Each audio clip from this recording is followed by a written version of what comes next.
Hello, everyone. Next on our sort of Q&As is a bit different. We're actually going to talk about a game, the joys. So I'm joined by Paul, who is the secretary of the Harrogate Supporters Club. So we're moving up in the world. Paul, thank you for coming on.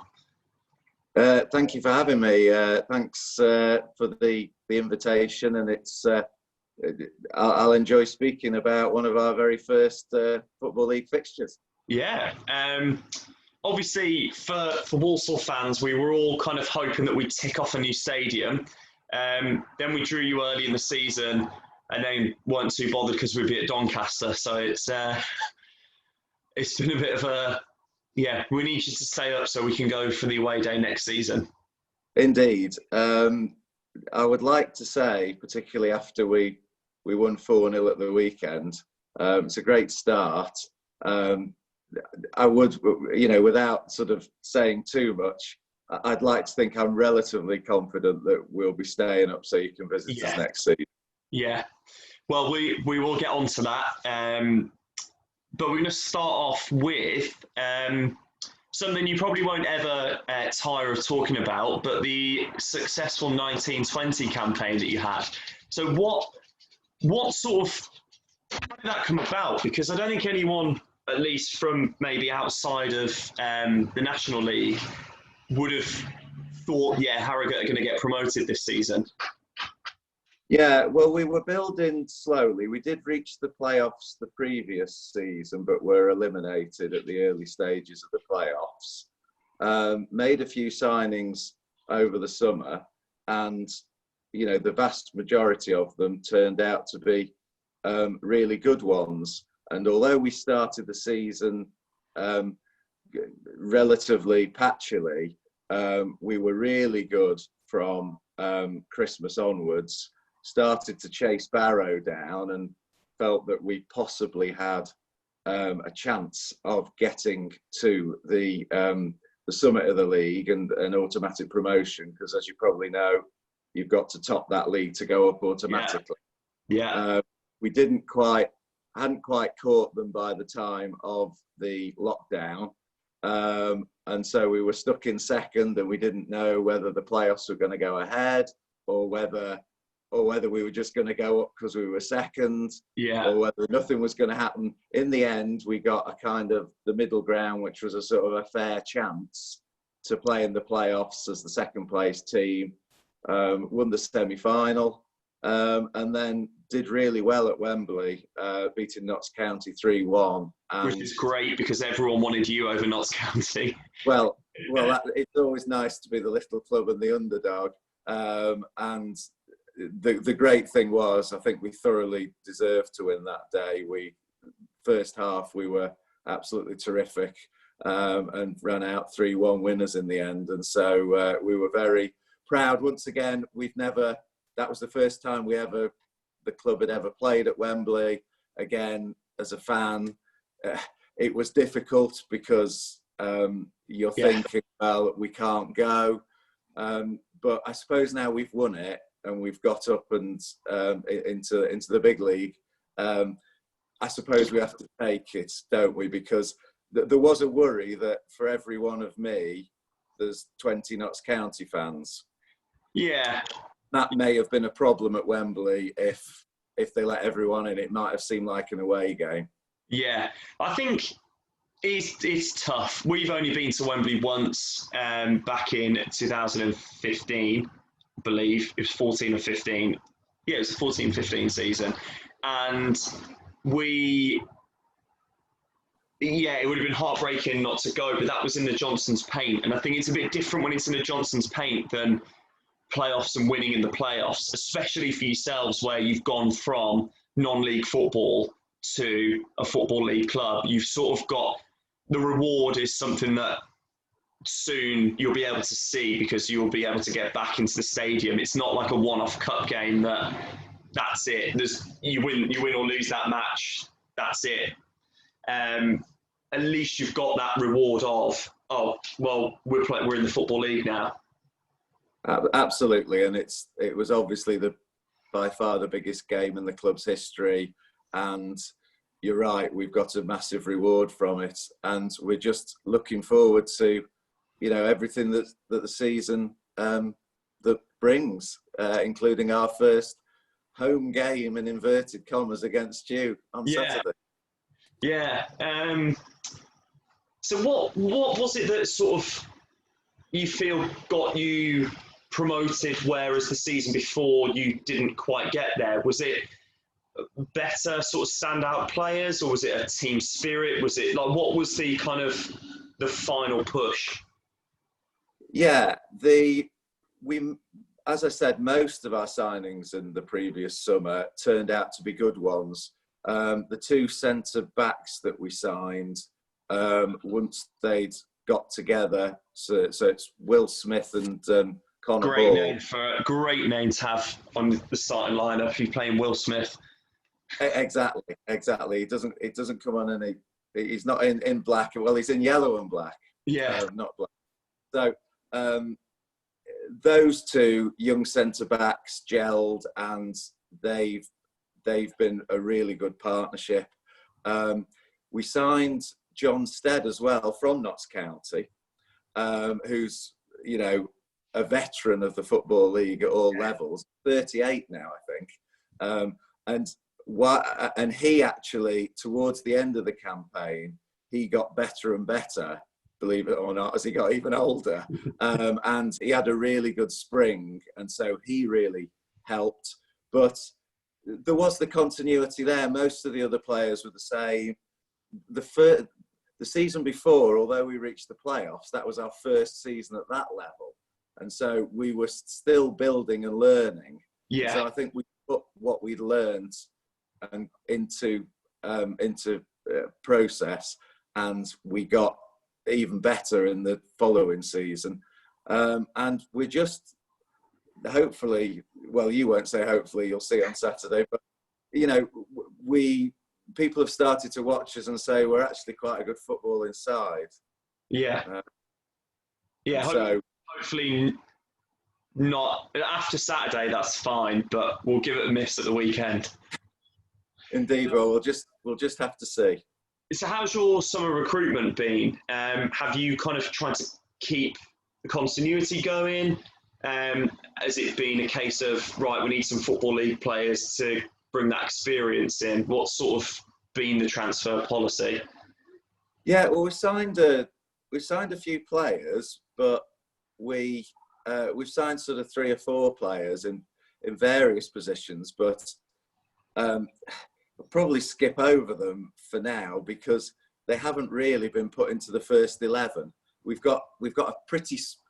had a very small squad really in numbers for the National League, and even with the extra 3 or 4 players, we've probably got quite a small squad for the Football League.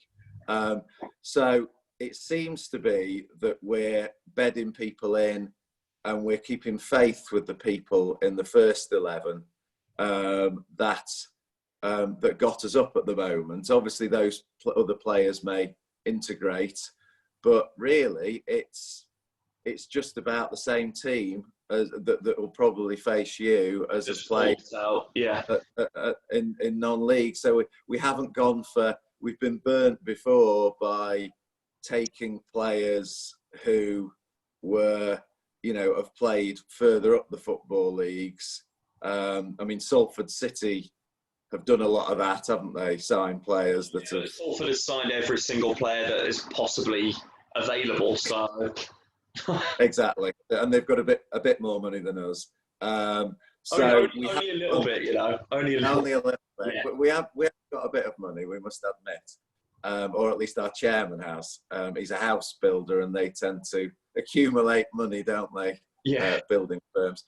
So yeah, we're keeping faith really at the moment and seeing how it goes, which is great, and it does seem so far that we've had a really good start, as hopefully we'll come on to talk about in a minute. Yeah, I know you're absolutely dying to talk about the result that's taken you to top of League Two. But if we take a kind of step back to the two cup games. Yeah. How have you kind of fared? Who were your sort of cup matches against? Okay, so I've seen all the games on the streams and stuff. We played in the first round of the EFL Cup. We played Tranmere away, which was a tough game, and we played really well in that game, but we conceded a bad goal against the run of play. Actually, it was one of these back passes left short. We've all been. Yeah, and so we thought then, oh, we've learnt a lesson here, but actually we reacted quite quickly. It was already late in the second half, and we managed to get an equaliser, and we beat them on penalties. Yeah, which was great, and that got a ticket to play West Bromwich Albion last night, which probably a lot of our fans I think did watch. Obviously, West Brom being the Midlands club, it being on Sky, and then also look at who we're playing against for Saturday. Yeah, and I think we did okay. I think that team last night, everybody, of course, would have wanted to play in that game. Yeah. And so that might be a good thing from your point of view. We might be a bit tireder than you, depending on. Yeah, lots of tweets coming in. I saw a lot of tweets last night of, can you give Harrogate the runaround, please? Yeah. Well, we certainly were trying our best, and we did okay. 2 shots from outside the box and a piece of sort of outrageous skill were there, 3 goals. Maybe our keeper could have stopped one of them. I think one of the important things to say is our first choice keeper's injured at the moment. I was going to ask sort of how the lineup last night fared with what you think will be on Saturday. Because like I said, I think a lot of our fans have watched the game or at least seen it. So, yeah, the team of last night, are you expecting it to be pretty much the same or? Yeah, very similar. I can't see that unless there's sort of real fatigue or injuries, that was just about the team, I think, that played at Southend in the first league match as well. Yeah. So broadly, there might be the odd change, but broadly speaking, those shirts are the players to sort of lose, really. So I think that's the lineup, and I think we acquitted ourselves okay. I think we kind of looked like ourselves, if you know what I mean. We weren't all over the place. Yeah. I think what you see there is probably what you get. We tried to, I think we use the same tactics as we usually use. We try and press quite high up. We try and win the ball in the opponent's half. We can keep the ball pretty well when we've got it, subject to the quality of the opposition, obviously. Yeah. And we try and play, because as you may have noticed if you watched the game last night, we're not the tallest of teams. No, but I think I think if you'd looked at it and seen that you'd lost sort of like 5-0, you'd go, oh. But I don't think 3-0 against a West Brom team that it was a fairly decent lineup. Yeah. You look at the midfield, and although it's not you starting midfield, a couple of them have been loaned out into the Championship last season, a couple at high-end League One. So they're still, the players that don't normally play for them are still a cut above our league. Absolutely. And then you've got Charlie Austin, Hal Robson, Canoe, and Grzycki, who are very good players. Quality, aren't they? So I don't think there's any shame in that result. But what there was a lot of pride in was beating Southend 4-0. Yes, that's true. And I suppose the opposite caveat applies, possibly, in that Southend do seem to be a club that are in something of a free fall. They came down, didn't they, last year? And they seem to field a very young side, did Southend. Well, I think one of these videos was with a Southend fan, and we've kept chatting since. And the average age of the team is about 20 or 21. They are on a transfer embargo, and they've got rid of players, and the only players that can come in are from the youth. So right. I don't feel that the team that played against you is going to vary much. It is a very young squad for them. Yeah, and they might struggle generally, but on the other hand, winning 4-0 away from home is never a bad result. You can only play what's in front of you. You can't. Yeah. So you win the games that you can.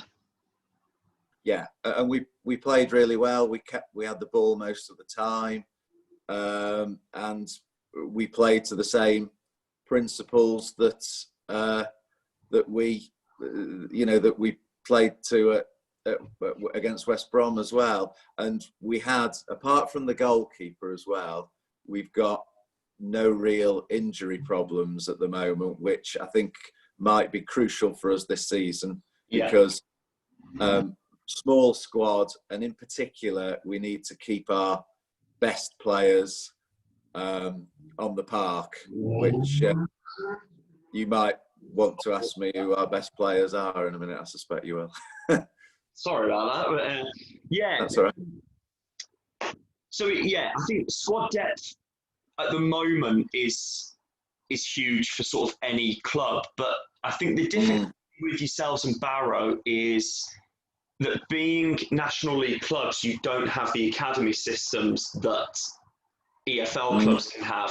So that's one of the big things I know from when teams like Tranmere and the same with Notts County and others that have been sort of staple League Two and League One clubs, that I think the ruling is if you don't go back up after 2 years, you have to scrap your academy system.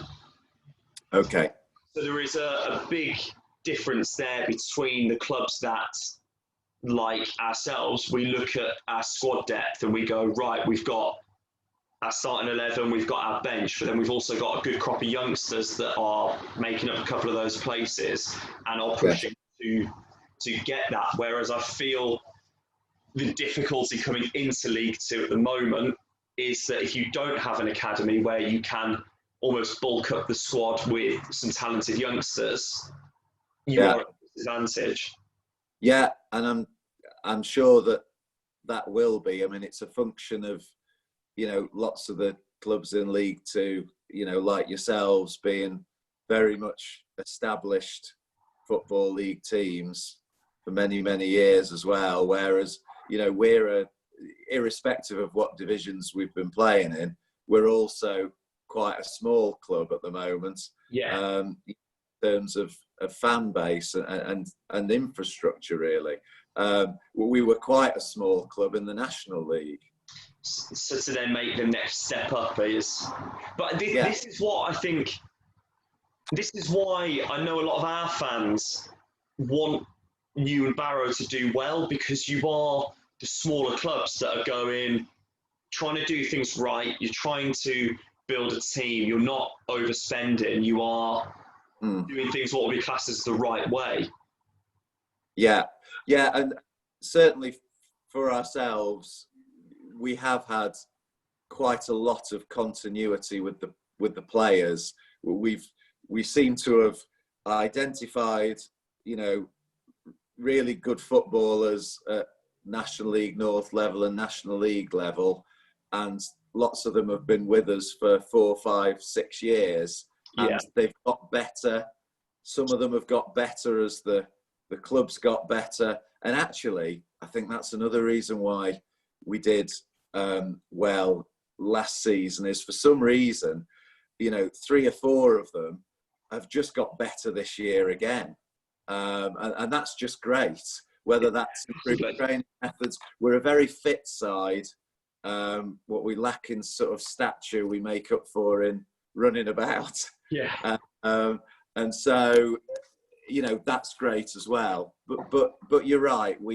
There hasn't been wholesale changes. We've not bought the league or anything, and neither did Barrow. You're right. No. To be fair, No. they've got some skillful players as well. Yeah, it's interesting. I think might have been a reporter who from one of the local papers that said this, but looking at, I don't think there's ever been a team come up from the National League into League Two that's then been relegated the first season.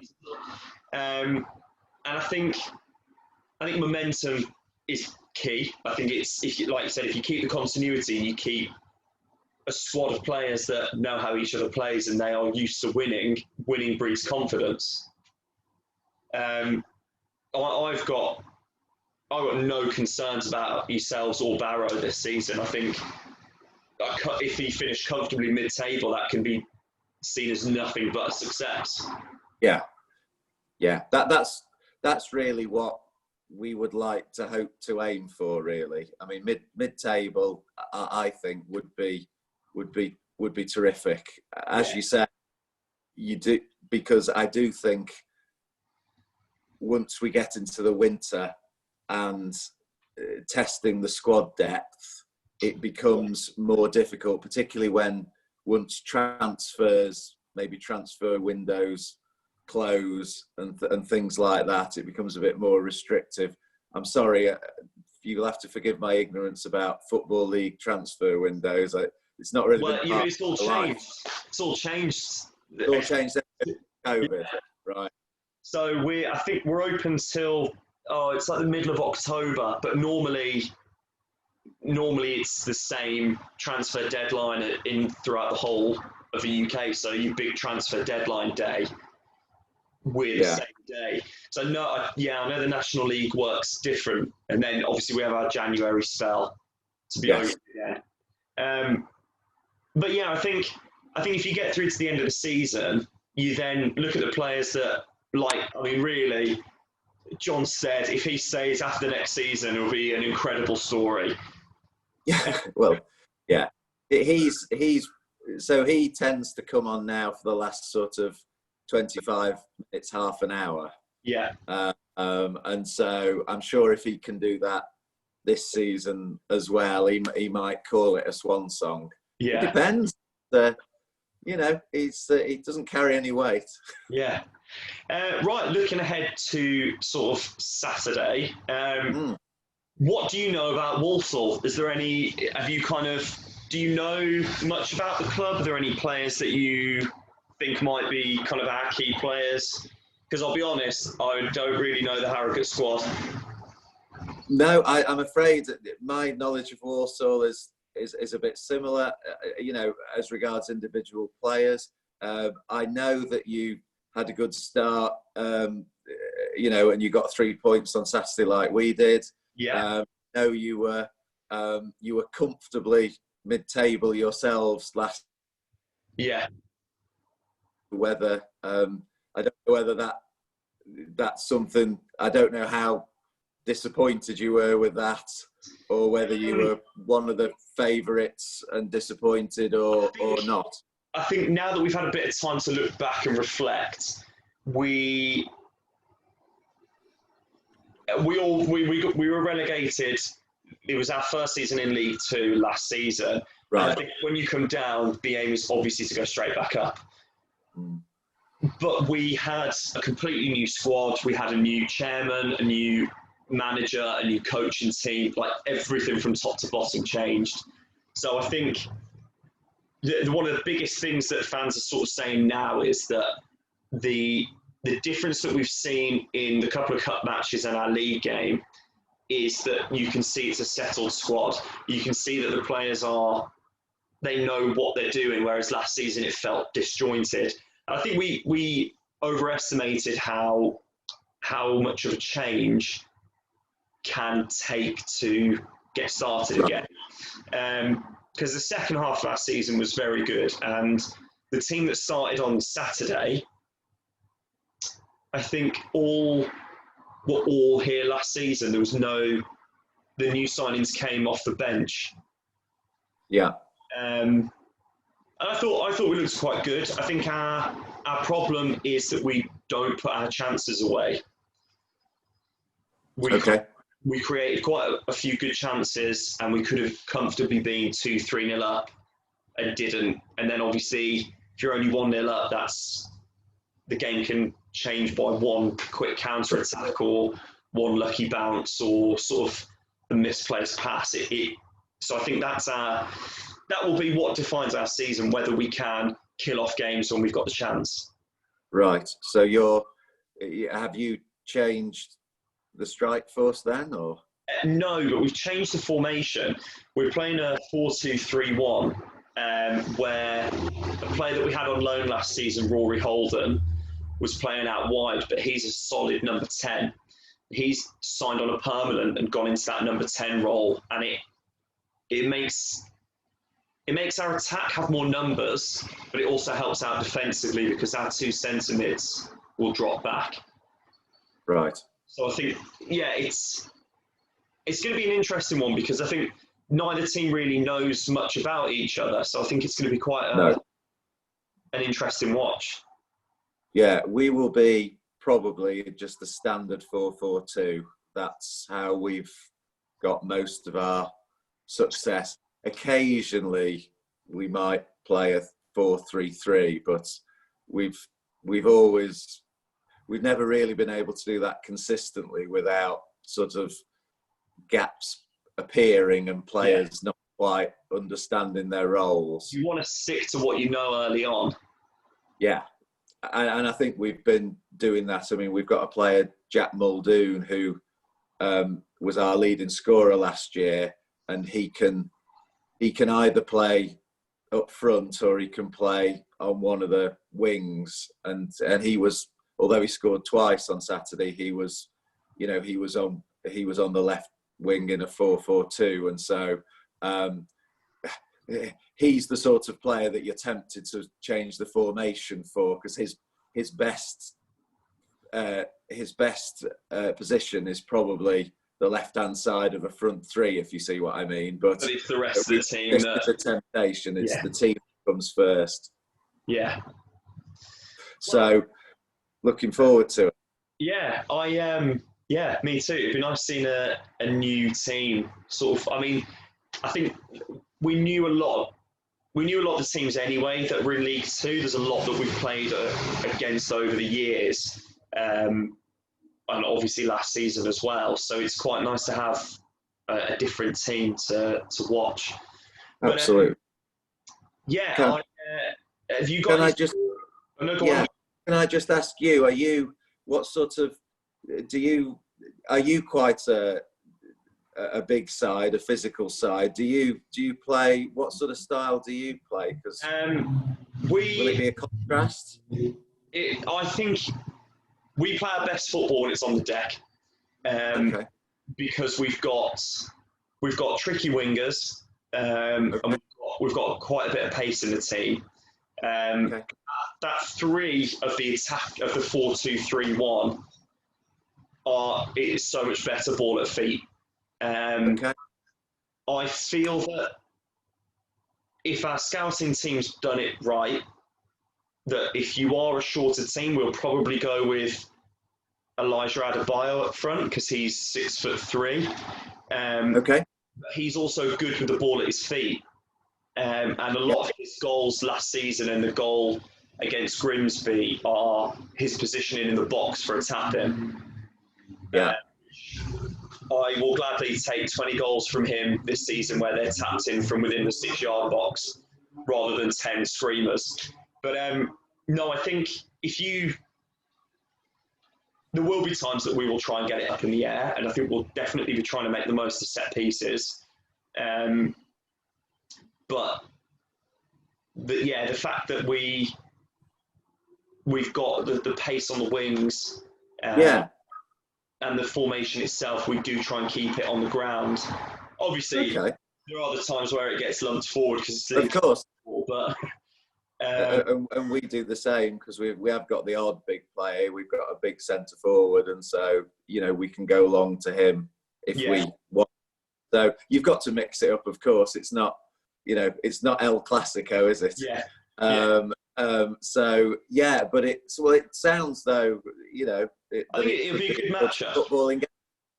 And I think for yourselves as well, it'd be good to see really what, I don't mean this in a coming up against the proper League Two club, but being the way they are, it'll be interesting for yourselves to see where you're at against sort of a team that aren't in a complete free fall. Yeah.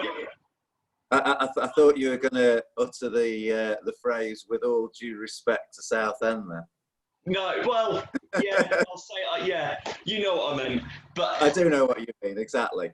Of course, it'll be a good test, and it'll be a bit odd as well because we're at home, but we're not at home, and so and of course, the other thing that I'm sure you know, but just to sort of remind people of, is, and this is the reason, of course, why we're playing at Doncaster, is we used to have an artificial pitch. And it wasn't really a massive factor in our going up, in the sense that our home form wasn't far and away better than the away. However, it bred good footballers. You've got to be a good footballer on that surface. Yeah. And so helped us to build a good football team.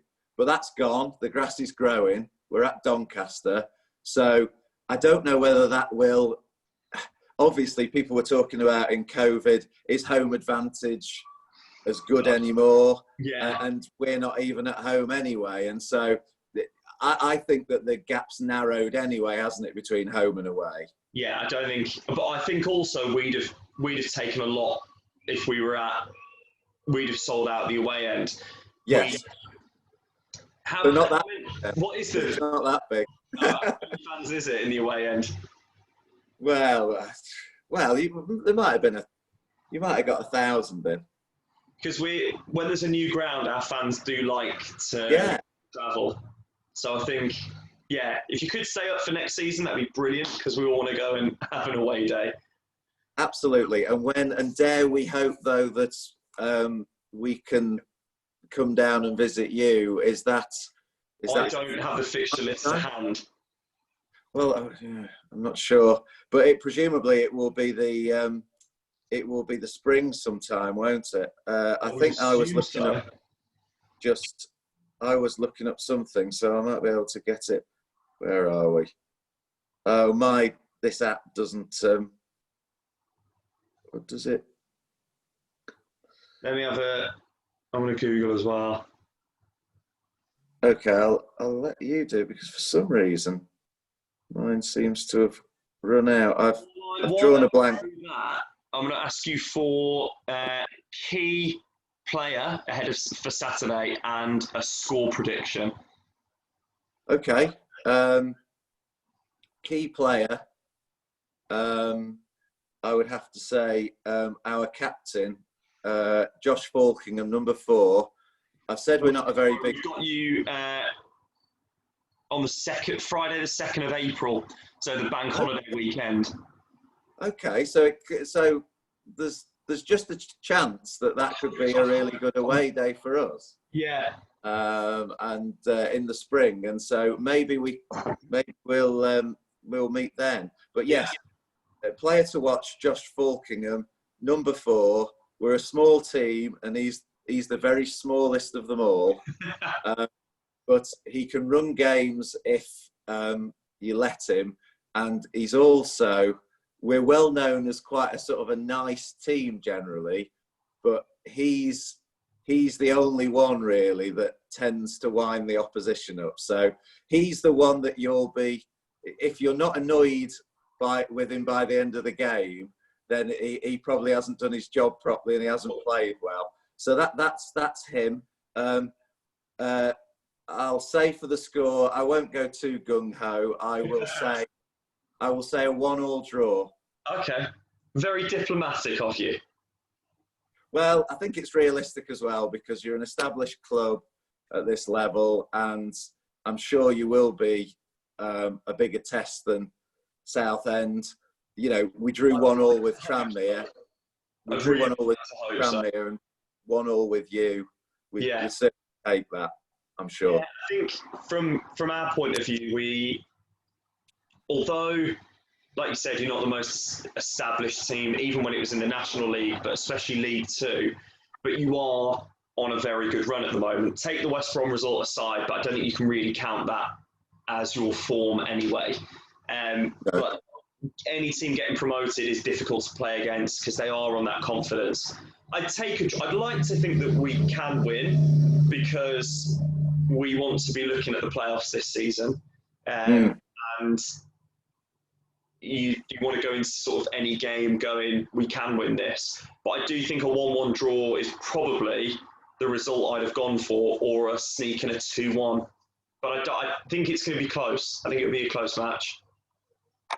Yeah, and enjoying it. And we've obviously got, your players are going to have to be sort of fit and ready as well, because of course we have got the slight advantage of, you know, we didn't have the gap in season. We did a pre-season for the playoff games. Then we just had a couple of weeks off. So it might well be that we're ahead of other teams in fitness at the minute. Yeah, it'll catch up with us by April, maybe. Yeah, but I think we're there fitness wise. It was a tough game against Sheffield Wednesday in the cup. Yeah. But they had a lot of the ball because we're playing a team from the Championship. Exactly. Then the Bristol Rovers game, we looked pretty good. And I think the subs that we bring on, the depth that we now have in our team is key, because we can take off our players that are those pace, energy players and replace them with people that will pose as much of a threat, which I think at times we didn't have last season. Yeah. And then in the league, I know Grimsby are a tough one because they didn't really do a pre-season or didn't do friendlies. There's something that I've seen that they only had like one game pre-season or something. It was crazy. But one thing I know from our manager Darryl Clark is that he definitely, his team, if the players weren't fit when they came back, they would have been roasted. Yeah. Yeah, they would have been. We'll go with roasted for it. So he demands a certain level, and the players respect that. So I think we're looking good fitness, but like you said, coming up against a team that has had less of that gap off will be a test for ourselves as well, and our fitness over 90 minutes. Excellent. Well, it should be a great game then. So we'll look forward to it. All that's left to say is thank you, and the very best of luck for the rest of the season after Saturday. Yeah, well, and to you, and thanks for having me on. And That's all right. Keep in touch. Yeah, will do. Thank you very much. All right, all the best. Bye now.